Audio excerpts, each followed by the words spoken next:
नमस्ते जी। वैदिक राष्ट्र में आपका स्वागत है। आज का हमारा विषय है कपोत लुब्धक कथा। आइए विषय की ओर चलते हैं, आज की कहानी की ओर चलते हैं। उससे पहले आपको बता दें, वैदिक राष्ट्र पर हम लगातार वेद के सिद्धांत, प्रेरणादायक कहानियाँ, महापुरुषों वीरांगनाओं के जीवन प्रसंग, पंचतंत्र की कहानियाँ आपके लिए लेकर आते हैं। इसीलिए वैदिक राष्ट्र को लाइक, शेयर, सब्सक्राइब करना ना भूलें। पंचतंत्र की बात की जाए तो नीतिगत ग्रंथों में भारत के जितने भी नीतिगत ग्रंथ हैं उनका सार पंचतंत्र को मान सकते हैं। आप कह सकते हैं कि पंचतंत्र व्यावहारिक ज्ञान का गागर में सागर है।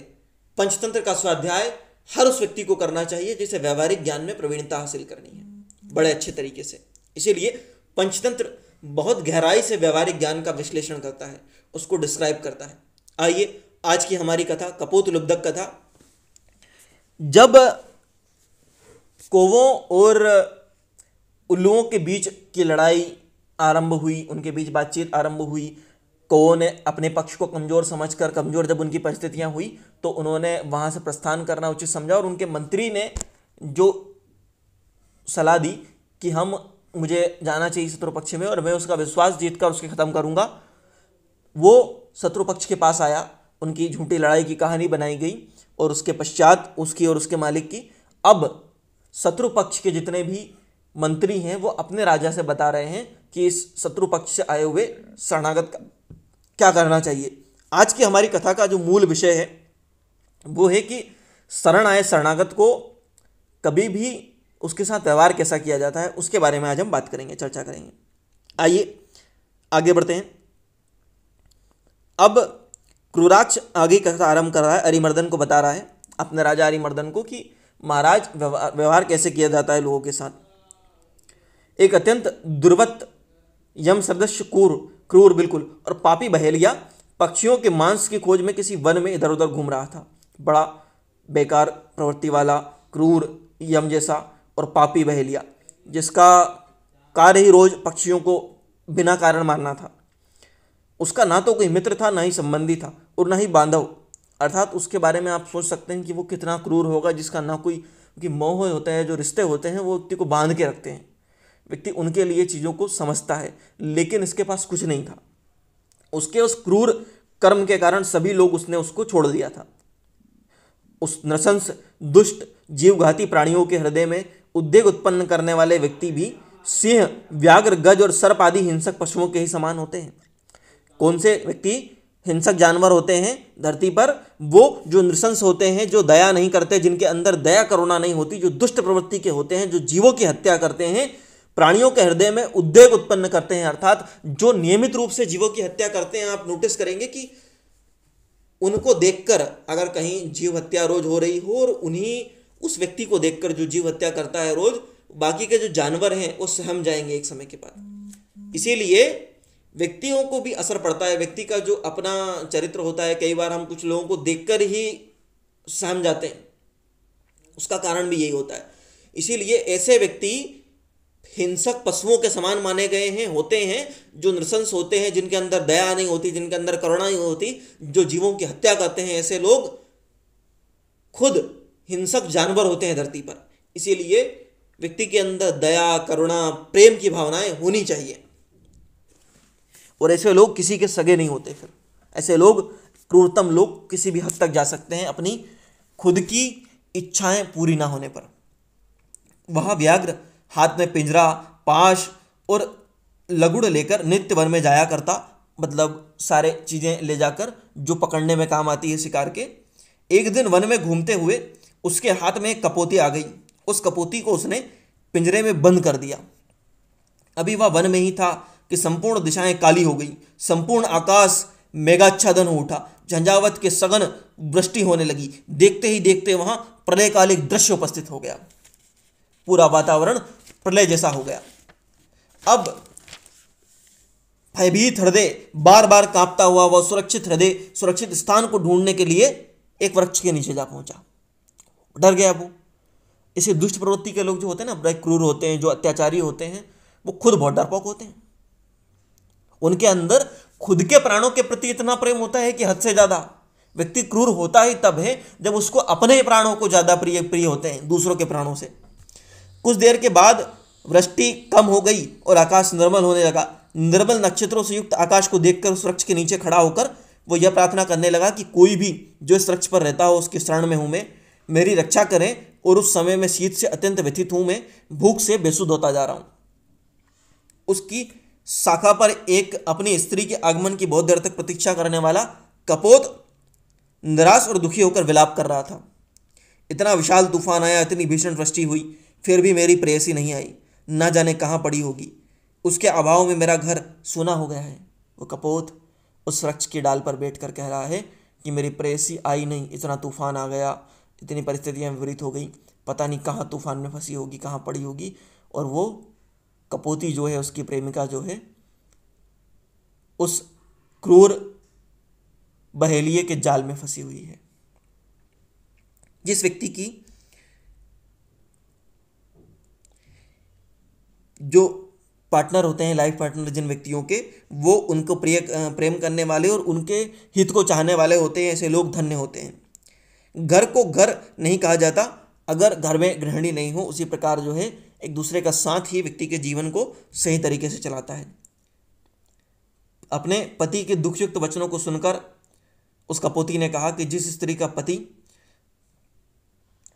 जो है उसकी मदद नहीं करता हो, उसको प्रेम नहीं करता हो, उसको संतुष्ट नहीं, जो है उससे व्यवहार से, उसके चीज़ों से, उसके वातावरण, जो चीज़ें करती हैं उससे अगर प्रसन्न नहीं हो, तो उस व्यक्ति का जीवन जो है वो अच्छा नहीं माना जाता। अर्थात दोनों के लिए, लाइफ पार्टनर के लिए एक दूसरे का सम्मान करना, एक दूसरे से बराबर मात्रा में एक दूसरे का ख्याल रखना, ये जरूरी होता है। एकांत उसने आगे कहा, मैं जो कुछ भी कह रही हूँ शुभ कह रही हूँ, अपने प्राणों को देकर भी तुम शरणागत की रक्षा करो। अपने उस प्रेमी कपोत से उसने कहा कि ये जो आया है तुम्हारी शरण में, इसकी रक्षा अपने प्राणों को देकर भी की जानी चाहिए, क्योंकि प्राण देकर भी शरणागत को मदद करनी चाहिए, शरणागत की रक्षा करनी चाहिए। या व्याघ्र तुम्हारे घर में शीत और भूख से पीड़ित होकर सोया है, अतः तुम्हारे यहाँ अतिथि है, इसकी पूजा करो, इसकी मदद करो। सुना जाता है कि सूर्यास्त के काल में आए हुए अतिथि की पूजा आदि न करने से वह घर संकट में आ जाता है। अर्थात कोई व्यक्ति अगर संकटों के समय आया हो, कोई व्यक्ति सूर्यास्त के बाद आया हो, किसी परिस्थिति में फंसा हुआ हो, तो उसकी कम से कम इतनी तो मदद करनी ही चाहिए जितनी आपसे बनती है, और ज़्यादा ना सही भोजन और पानी की तो किसी व्यक्ति की मदद की ही जाना चाहिए।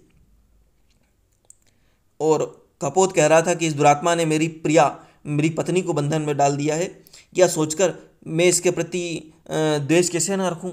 लेकिन कपोती कह रही है कि तुम इसके प्रति द्वेष ना रखो, यह सोचकर कि इसने मुझे बंधन में डाल दिया है। मैं अपने पूर्व कर्मों का फल भोग रही हूँ, क्योंकि दरिद्रता, रोग, दुख और बंधन, आपत्तियाँ, ये आत्मा परात्मा रूपी वृक्ष के फल हैं। इनको भोग मनुष्य को करना ही पड़ता है। इनका ये धार्मिक युक्तियाँ जो है, मेरे बंधन की चिंता छोड़कर तुम अपने लिए जो उचित कार्य है उसको करो, अपना कर्तव्य पूरा करो। कपोत निशंक भाव से उस बहेलिये के पास पहुंच गया, उसके बात को सुनकर अपनी पत्नी प्रेमिका की कि भद्र, आपका स्वागत है, कहिए मैं आपकी क्या सेवा कर सकता हूँ। आपको अपने मन में किसी प्रकार का पश्चाताप, दुख नहीं होना चाहिए। समझिए कि आप अपने ही घर में हैं। कपोत के वचनों को सुनकर व्याध ने कहा कि मुझे बहुत ठंड लग रही है, ठंड से मेरी रक्षा कर सकते हो। वह कपोत कहीं से जाकर अंगार ले आया और सूखे हुए पत्तों को गिराकर अग्नि प्रज्वलित कर दिया। उस अग्नि को खूब तीव्र करके उसकी शरण में आए हुए अतिथि से कहा कि स्वस्थ और निश्चिंत होकर आप इस अग्नि के सेवन कीजिए और अपने संपूर्ण अंगों को सेक लीजिए। मेरे पास कोई विभव नहीं है, वैभव ज़्यादा, जिससे मैं आपके क्षुधा को शांत कर सकूं। इस विश्व में ऐसे अनेक लोग हैं जो 10, 20 और 100 व्यक्तियों का भी पालन पोषण कर सकते हैं और करते भी हैं, किंतु मेरे जैसे शूद्र के लिए अपना ही पेट पालना कठिन होता है। कुछ लोग ऐसे भी होते हैं दुनिया में जो 100, 200, 50, 10, 2 कितने ही लोगों का पेट पाल सकते हैं, और उनको पालना भी चाहिए। जो व्यक्ति किसी और का पेट पाल सकता है, मदद कर सकता है, उसके पास इतनी क्षमताएं ईश्वर ने दी हुई हैं, उसको उसका उपयोग करना चाहिए, क्योंकि ईश्वर ऐसे लोगों को देता है जो दूसरों की मदद कर सकें, और अगर वो व्यक्ति नहीं करते हैं तो उसका परिणाम उनको भोगना होता है। घर आए हुए अतिथि की भोजन की क्षमता भी मेरे में नहीं है। अनेक कलौशों से युक्त घर में अतिथि को रहने से क्या ही लाभ। मैं दुखी जीवन से व्यतीत इस शरीर से आज ऐसा कोई कार्य करना चाहता हूँ जिससे भविष्य में किसी अतिथि के उपस्थित होने पर नहीं जैसा शब्द का उच्चारण न कर सकूं। मैं अपने जीवन को समाप्त कर देना चाहता हूं। उस कपोत ने अपनी असमर्थता के कारण अपनी ही निंदा की उस अतिथि के रूप में समागत व्याध की निंदा नहीं की। और आगे उसने कहा कि आप केवल एक क्षणगत प्रतीक्षा करें, मैं आपकी क्षुधा की शांत करने का प्रबंध कर देता हूँ। वह कपोत प्रसन्न मन से अग्नि में प्रदक्षिणा करके प्रविष्ट हो गया और जैसे अपने घर में प्रविष्ट हो रहा हो। उस कपोत ने कहा कि मैं उस कपोत ने उस बहेलिये की निंदा नहीं की कि तुम इतनी विपरीत परिस्थिति में आए हो, कठिन परिस्थिति में आए हो, जैसे कोई शरणागत आ जाए, कोई व्यक्ति अचानक आ जाए, वो विपरीत परिस्थिति में हो और आप भी कठिन परिस्थितियों से गुजर रहे हो, तो उसकी निंदा नहीं की जाती। आपसे जितनी क्षमता होती है उतनी मदद कर दीजिए। और इसके कुछ व्यवहारिक कारण भी हैं, वो हम डिस्कस करेंगे इस कहानी में आगे चलकर। उसकी बातों को सुनकर कपोत जो है प्रविष्ट हो गया अग्नि में। कपोत को देखकर वह व्याघ्र जो है इतना क्रूर, इतना खतरनाक, जिसका कोई नाते रिश्ते नहीं, जिसकी कोई जीवन में चीज़ें नहीं, वो व्याघ्र जो अपने लोगों के लिए कुछ भी कर सकता है, किसी भी हद तक जा सकता है दूसरे लोगों को कष्ट पहुंचाने के लिए, जिसका कोई अपना नहीं जीवन में, सिर्फ जिसका कार्य ही क्रूरता और जिसको लोगों को दंड देने में, लोगों को परेशान करने में, पक्षियों को जिसको मजा आता हो, ऐसा क्रूरतम व्यक्ति भी उसका हृदय पिघल गया। वो द्रवीभूत हो उठा, उसका मन करुणा से भर गया वैसी परिस्थितियां देखकर। और इसीलिए उसने सोचा, अहो क्या हो गया, कैसी कठिन कार्य को इसने अंजाम दे दिया इस कपोत ने। और वो विलाप करने लगा। विलाप करते हुए कहा कि सुनिश्चित है कि जो मनुष्य पाप कर्म में रत रहता है उसको अपनी भी आत्मा प्रिय नहीं होती, क्योंकि आत्मा द्वारा किया हुआ पाप आत्मा को ही भोगना पड़ता है। यदि उसे अपनी आत्मा प्रिय होती तो उसे कष्ट देने के उद्देश्य से पाप कर्म नहीं करता। अर्थात जो व्यक्ति पापी होता है उसको स्वयं अपने आप की आत्मा से, खुद से भी प्यार नहीं होता। जो भी पाप करता है उस व्यक्ति को कभी ना कभी स्वयं उस कष्ट को तो भोगना होता ही होता है। इसीलिए वो ऐसी हरकतें नहीं करता अगर वो वास्तव में अपने आप से प्रेम करता हो तो। मैं अत्यंत पापी हूं, मेरी बुद्धि भी पापनी है, आज तक मैं सदा पाप में ही रहा हूं। अब इस लेस मात्र भी इसमें संदेह नहीं है कि मैं अत्यंत घोर नरक में पहुंचूंगा। अपने मांस को प्रदान करते हुए इस महात्मा कपूत ने मुझ जैसे पापी और नृशंस के लिए भी एक आदर्श प्रस्तुत कर दिया है। अतः आज से मैं पापी शरीर को संपूर्ण भोगों से विच्युत कर देता हूं और वृक्ष काल में सूखने वाले अल्प जलयुक्त तड़ाक की तरह सुखा डालूंगा। जितने भी पाप हैं अपने जीवन के उनको मैं सुखा डालूंगा, उनको जो है दूर कर दूंगा खुद से। मैं पाप कर्म का त्याग करता हूं। शीत वात और रताप को सहते हुए दुर्बल और उदास होकर अनेक उपवासों के द्वारा तप करूंगा। मैं इस पापी शरीर से किए हुए संपूर्ण कार्य का प्रायश्चित करूंगा। मैं उक्त बातों को कहने के पश्चात उसने लाठी, सलाखा, जाल, पिंजरे को तोड़ दिया, वहीं फेंक दिया और उस दीन कपोती को बंधन से मुक्त कर दिया। कपोती बाहर आ गई। व्याघ्र से द्वारा विमुख वह कपोती अग्नि में प्रविष्ट करके अपने पति को देखकर शोकाकुल हो उठी। प्रविष्ट अपने पति को देखकर शोक संतप्त हृदय से विलाप करने लगी। हे नाथ, आपके बिना इस संसार में मेरे जीवन का कोई लाभ नहीं है। मुझे अब इस जीवन से कोई प्रयोजन नहीं रह गया। दीन पतिहीन रहने से मुझे क्या ही लाभ होगा। मैं आपसे प्रेम करती हूँ और आप ही चले गए तो मेरा जीवन का क्या लाभ। मान, दर्प, अहंकार, कुल की पूजा और बंधुओं का स्नेह, दासों की आज्ञा देने की स्थिति के साथ ही सारी चीज़ें जो हैं अगर पति ना रहे तो समाप्त हो जाती है। उसने अपनी तरफ से इस बात को कहा। उसके पश्चात विलाप करने के पश्चात वह कपोती भी शोकाकुल होकर उस अग्नि में प्रविष्ट हो गई। भौतिक शरीर को छोड़ने के पश्चात अलौकिक वस्त्रों से आभूषित होकर वो जो है अपने पति के साथ, अपने पति के प्रेम के लिए उसमें प्रविष्ट कर गई और भौतिक शरीर को उसने छोड़ दिया। वो व्याघ्र फिर भी चिंतित था।